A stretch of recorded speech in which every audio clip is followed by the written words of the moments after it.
आपल्या आजच्या चर्चेची सुरुवात एका खूपच संक्षिप्त पण तितक्याच गहन स्रोताने होत आहे. आपल्याला जी माहिती मिळाली आहे त्यात फक्त 3 शब्द आहेत: ब्रह्मचर्य आचरण, फायदे. आता वरवर पाहिलं तर हे खूप साधं वाटतं की नाही, पण मला वाटतं या 3 शब्दांमध्ये एक संपूर्ण तत्वज्ञान दडलेलं आहे. हे खरंच खूप मनोरंजक आहे. कारण ब्रह्मचर्य हा शब्द ऐकताच लोकांच्या मनात एक ठराविक आणि म्हणायला हरकत नाही एक मर्यादित चित्र उभं राहतं. हो, खूप गैरसमज आहे त्याबद्दल. अगदी. पण इथे आचरण आणि फायदे हे शब्द जोडल्यामुळे आपल्याला त्या वरवरच्या अर्थापलीकडे जाण्याची संधी मिळते. आपण त्याच्या व्यावहारिक आणि तात्विक बाजूंचा विचार करू शकतो. बरोबर. आणि म्हणूनच आज आपण या 3 शब्दांची उकल करणार आहोत. म्हणजे ब्रह्मचर्य म्हणजे खरंच फक्त शारीरिक संयम आहे का? आचरण म्हणजे नेमकं काय? आणि हे सगळं केल्यावर मिळणारे फायदे हे फक्त आध्यात्मिक असतात की त्याचा आपल्या रोजच्या आयुष्यावरही काही परिणाम होतो? चला याचा शोध घेऊया. नक्कीच. मला वाटतं सुरुवातच आपण ब्रह्मचर्य या शब्दापासून करूया. कारण सर्वात जास्त गैरसमज याच शब्दाबद्दल आहेत. ठीक आहे. तर ब्रह्मचर्य म्हणजे साधारणपणे हा शब्द ऐकल्यावर लोकांना वाटतं की अविवाहित राहणं किंवा शारीरिक सुखांचा त्याग करणं, एक प्रकारची कठोर तपश्चर्या जणू. पण मला वाटतं स्रोताचा रोख त्याहून खूप अधिक सखोल आहे.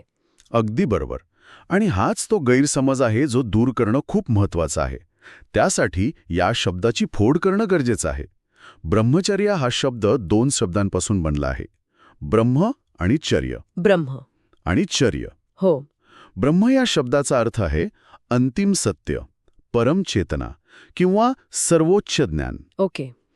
आणि चर्य या शब्दाचा अर्थ आहे आचरण किंवा मार्गक्रमण.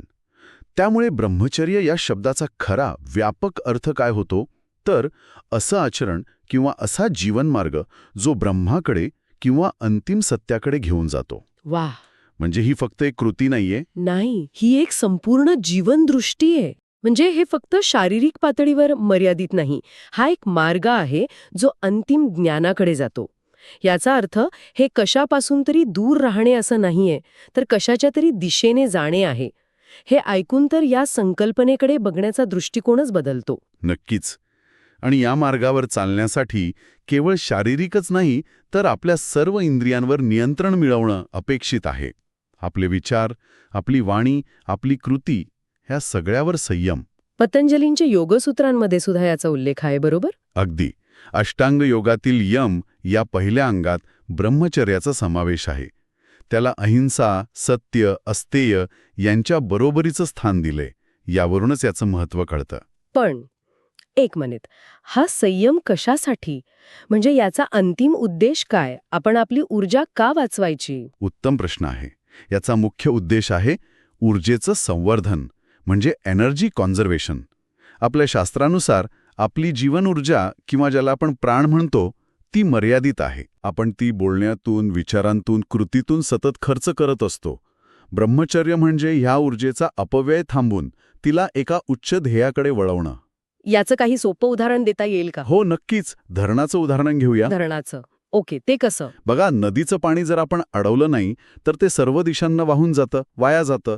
पण जेव्हा आपण ते धरणात साठवतो आणि एका नियंत्रित मार्गाने सोडतो तेव्हा काय होतं? वीज तयार होते. बरोबर. तीच वीज मग शहरं उजळवते, कारखाने चालवते.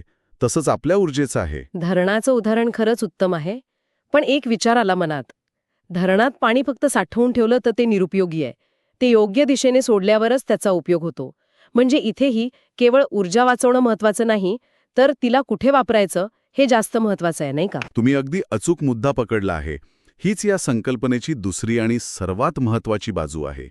याला आपण एनर्जी रिडायरेक्शन म्हणू शकतो. ही केवळ ऊर्जा वाचवण्याची प्रक्रिया नाही, तर त्या वाचवलेल्या ऊर्जेला एका विधायक, एका रचनात्मक ध्येयाकडे वळवण्याची कला आहे. आणि ते ध्येय कोणतेही असू शकतं. कोणतंही, मग ते आध्यात्मिक प्रगती असो, वैज्ञानिक संशोधन असो, कला साधना असो किंवा अगदी एखादा व्यवसाय उभा करणे असो. हे ऊर्जेच्या व्यवस्थापनाचं शास्त्र तर पटतंय, पण हे रोजच्या आयुष्यात आणायचं कसं? आणि इथेच मला वाटतं आचरण हा शब्द महत्वाचा ठरतो. कारण स्रोतामध्ये ब्रह्मचर्य नियम असं म्हटलेलं नाही, तर आचरण म्हटलंय. यात नक्कीच काहीतरी फरक असणार आहे. हो, आणि तो फरक खूप महत्वाचा आहे. काय आहे ना, नियम हा शब्द अनेकदा बाहेरून लादलेला वाटतो, जसे शाळेचे नियम किंवा कायद्याचे नियम. जे पाळावेच लागतात. हो, पण त्यामागे नेहमीच आंतरिक समज असेलच असं नाही. अनेकदा शिक्षेच्या भीतीने नियम पाळले जातात. याउलट आचरण हा शब्द आतून येतो. तो समजून उमजून स्वेच्छेने स्वीकारलेला असतो. आचरण या शब्दात सातत्य आणि सजगता हे दोन्ही भाव आहेत. हे ऐकून मला माझा कॉलेजचा काळ आठवला. परीक्षेच्या आधी ठरवायचं की उद्यापासून फेसबुक बंद, फक्त अभ्यास. तो एक नियम स्वतःवर लादायचा प्रयत्न करायचे मी. पण 2 तासांतच नकळतपणे परत स्क्रोलिंग सुरू व्हायचं. हो, हे खूपच छान आणि खरं उदाहरण आहे. म्हणजे इच्छाशक्ती असूनही ते आचरण बनणं किती कठीण आहे. अगदी. आणि हेच आचरण या शब्दाचं महत्त्व आहे. आचरण म्हणजे ते आपल्या वागणुकीत, आपल्या स्वभावात उतरवणं. ती एक सवय बनवणं जी जाणीवपूर्वक लावावी लागते. हे एक सतत चालणारं अनुशासन आहे, ज्यात केवळ बाह्य कृतीवरच नाही तर आपल्या विचारांवरही लक्ष ठेवावं लागतं. म्हणजे आपण काय विचार करतो यावरही लक्ष ठेवणं. हो, मनात कोणते विचार येत आहेत, आपण काय बोलत आहोत, आपण काय पाहत आहोत, काय ऐकत आहोत, या सगळ्याबद्दल जागरूक राहणं हे या आचरणाचा अविभाज्य भाग आहे. कारण कृती करण्याआधी विचार मनात येतो. बरोबर. त्यामुळे विचारांच्या पातळीवरच संयम साधणं हे खरं आव्हान आहे. खरं तर ही एक प्रकारची एनर्जी ऑडिटिंगची प्रक्रिया आहे. एनर्जी ऑडिटिंग हा शब्दप्रयोग खूपच आधुनिक आणि रंजक वाटतोय. हो, याचा अर्थ आपली ऊर्जा कुठे गळत आहे, कुठे वाया जात आहे याच्या जागा शोधून त्या बंद करणे. उदाहरणार्थ व्यर्थ बडबड करणं, इतरांबद्दल वाईट बोलणं, अनावश्यक गोष्टींचा सतत विचार करणं. या सगळ्या गोष्टी आपली मानसिक आणि भावनिक ऊर्जा वाया घालवतात. म्हणजे आजच्या काळात ज्याला माइंडफुलनेस म्हणतात त्याचाच हा एक प्राचीन प्रकार आहे. तुम्ही अगदी बरोबर ओळखलं. ब्रह्मचर्याचं आचरण म्हणजे या सर्व गळतीच्या जागांबद्दल सजग होणं.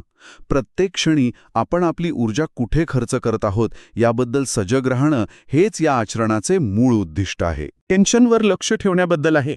आजच्या जगात जिथे आपलं लक्ष विचलित करणाऱ्या गोष्टींची काहीच कमी नाही, तिथे कल्पना खूपच प्रासंगिक वाटते. निश्चितच. कारण मनावर नियंत्रण मिळवणं हे सर्वात कठीण पण सर्वात महत्त्वाचं आहे. म्हणूनच आचरण हा शब्द इथे अधिक योग्य ठरतो. ठीक आहे. म्हणजे ब्रह्मचर्य हे ऊर्जेचं व्यवस्थापन झालं आणि आचरण म्हणजे ते सजगपणे रोजच्या आयुष्यात आणणं. आता आपण तिसऱ्या आणि सर्वात आकर्षक शब्दाकडे येऊया, फायदे. या सगळ्या अनुशासनातून आणि संयमातून नेमकं काय साध्य होतं? इथे मिळणारे फायदे हे सर्वांगीण स्वरूपाचे असतात. शारीरिक, मानसिक, बौद्धिक आणि आध्यात्मिक. जेव्हा एखादी व्यक्ती आपली मर्यादित ऊर्जा सर्व दिशांना वाहू देण्याऐवजी एका ध्येयावर केंद्रित करते, तेव्हा त्याचे अनेक आश्चर्यकारक परिणाम दिसू लागतात. आपण या फायद्यांना थोडं विस्ताराने पाहू शकतो का? सुरुवात शारीरिक स्तरापासून करूया. शरीरावर याचा काय परिणाम होतो? शारीरिक स्तरावर एक प्रकारची आंतरिक शक्ती आणि तेज, ज्याला इंग्रजीत व्हायटॅलिटी म्हणतात, ते निर्माण होतं. शरीर निरोगी आणि मजबूत बनतं. असं म्हणतात की ब्रह्मचर्यामुळे चेहऱ्यावर एक वेगळं तेज येतं. हो, असं ऐकलंय मी. यामागे एक साधं वैज्ञानिक कारण असू शकतं.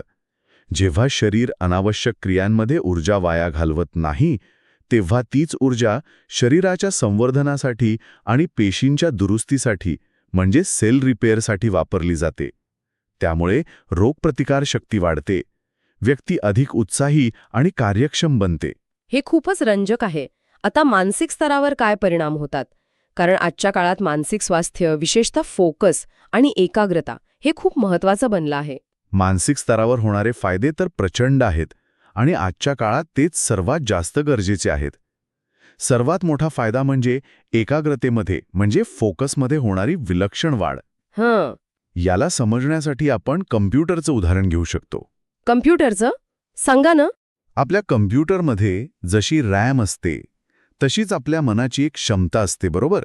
जर कम्प्युटरच्या बॅकग्राऊंडमध्ये 20-25 प्रोग्राम्स उघडे असतील तर मुख्य कामाचा प्रोग्राम कसा चालतो? हळू चालतो, हँग होतो. अगदी तसंच आपलं मन सतत विविध विचारांमध्ये, इच्छांमध्ये विखुरलेलं असतं. हे सगळे बॅकग्राऊंड प्रोग्राम्स आहेत. ब्रह्मचर्याचं आचरण म्हणजे हे अनावश्यक बॅकग्राऊंड ॲप्स बंद करणं. म्हणजे याचा थेट परिणाम आपल्या मुख्य कामावर होतो. मग जे विद्यार्थी आहेत किंवा संशोधक आहेत त्यांच्यासाठी ही संकल्पना एक प्रकारचा स्टडी हॅक किंवा प्रोडक्टिव्हिटी टूल ठरू शकते. निसंशयपणे जेव्हा मनातला गोंधळ कमी होतो तेव्हा विद्यार्थ्यांसाठी स्मरणशक्ती म्हणजे मेमरी प्रचंड वाढते. कोणतीही गोष्ट लवकर समजते आणि जास्त काळ लक्षात राहते. इतकंच नाही तर विचारांमध्ये एक प्रकारची स्पष्टता, क्लॅरिटी येते. निर्णय क्षमता सुधारते. म्हणजे भावनिक चढउतार पण कमी होतात का? हो, कठीण परिस्थितीतही शांत राहून योग्य निर्णय घेण्याची क्षमता विकसित होते. एक प्रकारची मानसिक स्थिरता येते. हे फक्त अभ्यास किंवा कामापुरतं मर्यादित आहे का, की याचा फायदा कलाकारांसारख्या क्रिएटिव्ह लोकांनाही होतो? उलट त्यांना याचा जास्त फायदा होतो. कारण ही ऊर्जा कोणत्याही क्षेत्रात वापरता येते. एका कलाकाराला त्याच्या कलेवर तासनतास लक्ष केंद्रित करण्यासाठी किंवा एका शास्त्रज्ञाला त्याच्या संशोधनात पूर्णपणे गढून जाण्यासाठी जी डीप वर्कची अवस्था लागते, डीप वर्क, बरोबर. ती साधण्यासाठी ही एकाग्रता खूप मदत करते. जेव्हा मन शांत आणि केंद्रित असतं तेव्हाच नवनवीन कल्पना सुचतात. म्हणजे ही संकल्पना मुळात ऊर्जेचा योग्य व्यवस्थापनाबद्दल म्हणजेच एनर्जी मॅनेजमेंटबद्दल आहे. अगदी बरोबर. स्वामी विवेकानंदांनी यावर खूप भर दिला आहे. त्यांच्या मते ही साठवलेली आणि रूपांतरित केलेली ऊर्जा ओजस नावाच्या सूक्ष्म शक्तीमध्ये बदलते. ओजस ही एक नवीन संकल्पना आहे माझ्यासाठी. याचा अर्थ काय? ओजस ही एक प्रकारे आपल्यातील सर्वात शुद्ध आणि शक्तिशाली ऊर्जा आहे. ही आपल्या व्यक्तिमत्वाला एक प्रकारची चमक किंवा तेजस्विता म्हणजे करिश्मा प्रदान करते. जेव्हा ही आंतरिक ऊर्जा विखुरलेली नसते आणि ओजसच्या रूपात साठलेली असते तेव्हा व्यक्तीमध्ये प्रचंड इच्छाशक्ती आणि आत्मविश्वास निर्माण होतो. ही ओजसची कल्पना खूपच प्रभावी आहे. म्हणजे हा फक्त परफॉर्मन्स वाढवण्याचा उपाय नाही, तर हे व्यक्तिमत्व विकासाचं एक साधन आहे. तुम्ही अचूक शब्द वापरला. यातून प्रचंड इच्छाशक्ती निर्माण होते. कोणतेही काम पूर्णत्वास नेण्याची जिद्द निर्माण होते. अपयशाने खचून न जाता पुन्हा प्रयत्न करण्याची ताकद मिळते.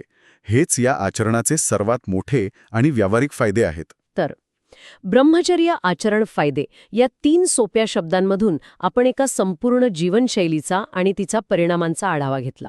ही केवळ एक शारीरिक क्रिया किंवा बंधन नाही, तर आपल्या शारीरिक, मानसिक आणि बौद्धिक ऊर्जेला एका विशिष्ट ध्येयासाठी केंद्रित करण्याची एक शक्तिशाली आणि सकारात्मक प्रक्रिया आहे. या चर्चेतून एक गोष्ट अगदी स्पष्ट होते की कोणत्याही संकल्पनेच्या वरवरच्या अर्थावर न थांबता तिच्या मुळाशी गेल्यावर तिचा खरा आणि व्यापक अर्थ आपल्यासमोर उलगडतो. ब्रह्मचर्य म्हणजे केवळ त्याग नसून ते एका मोठ्या ध्येयासाठी केलेली ऊर्जेची एक विधायक गुंतवणूक आहे. आजच्या जगात आपण सगळेच एका अटेन्शन इकॉनॉमीमध्ये जगत आहोत, जिथे आपलं लक्ष, आपलं अवधान हीच एक विकण्याची वस्तू बनली आहे. सोशल मीडियापासून ते स्ट्रीमिंग प्लॅटफॉर्मपर्यंत प्रत्येक गोष्ट आपलं लक्ष वेधून घेण्यासाठी स्पर्धा करत आहे. अशा काळात ही हजारो वर्ष जुनी संकल्पना आपल्याला आपलं लक्ष, आपली ऊर्जा परत मिळवण्यासाठी आणि ती आपल्याला खरोखर महत्त्वाच्या वाटणाऱ्या गोष्टींवर लावण्यासाठी एक मार्गदर्शक ठरू शकते का? हा विचार करण्यासारखा प्रश्न आहे.